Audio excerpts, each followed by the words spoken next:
Supreme court पिछले दिनों एक मामले की सुनवाई कर रहा था जिसमें एक सरकारी मुलाजिम के ऊपर बलात्कार का आरोप लगा था, जिसमें ये टिप्पणी निकल कर आई थी सामने कि सीजीआई ने उनसे पूछा है कि क्या आप उनसे शादी करेंगे।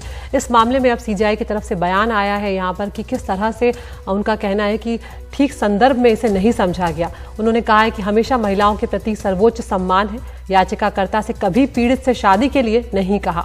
शादी वाली टिप्पणी संदर्भ से बाहर देखी गई, कोर्ट की कार्यवाही की गलत रिपोर्टिंग हुई, ये भी यहाँ पर चीफ जस्टिस ऑफ इंडिया ने कहा है। सुनवाई के दौरान एसजी तुषार मेहता ने कहा, मामले में अदालत के बयानों को पूरी तरह से तोड़ मरोड़ कर पेश किया गया, जैसे कि विवाह और समझौते के लिए कोई सुझाव दिया गया था।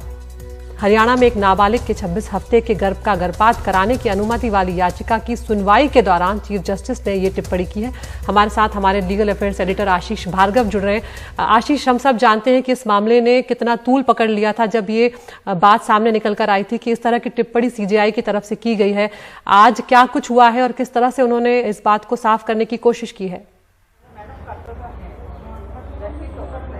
जी देखिए, मामला दूसरा था, लेकिन उसी में क्योंकि एक लड़की से जुड़ा मामला था, नाबालिग लड़की से, तो उनके वकील ने कहा कि कोर्ट अदालत ने हमेशा काफ़ी उदार रहती है ऐसे मामलों में। तो उस पर चीफ जस्टिस की ये बेंच थी जिन्होंने ये टिप्पणी की कि उनके जो टिप्पणियां थी, उनकी जो ऑब्जर्वेशन थी, वो केस के संदर्भ में थी, क्योंकि जो पहले पीड़िता और जो आरोपी है उसके बीच में एक करार की बात थी कि वो वादे की बात थी कि वो शादी करेगा, इसलिए उन्होंने कहा था कि आप शादी कर रहे हैं। कोर्ट ने कभी ये नहीं कहा था कि जाइए और शादी कर लीजिए।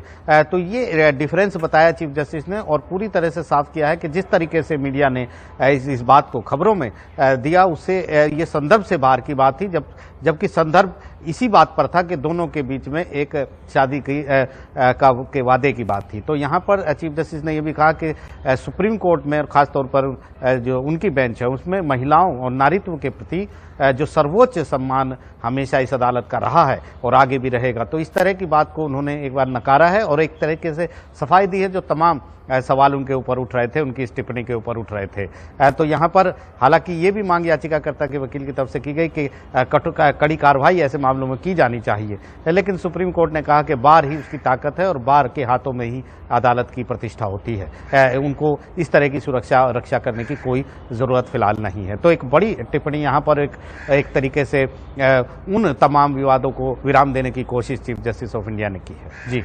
जी आशीष, यहाँ पर हम जानते हैं कि आज अंतर्राष्ट्रीय महिला दिवस है। ऐसे दिन में ये सफाई आना शायद उन्हें ज़रूरी भी लगा हो कि आज वो दिन है जब ये बात कही जानी चाहिए। लेकिन अगर गलत रिपोर्टिंग की बात की जा रही है आशीष, तो आप अमूमन ऐसे मामलों में लगातार बने रहते हैं, आप रिपोर्टिंग लगातार कर रहे हैं। किस तरह से गलत रिपोर्टिंग हुई है इस मामले की, क्या ये अब तक साफ हो पाया है?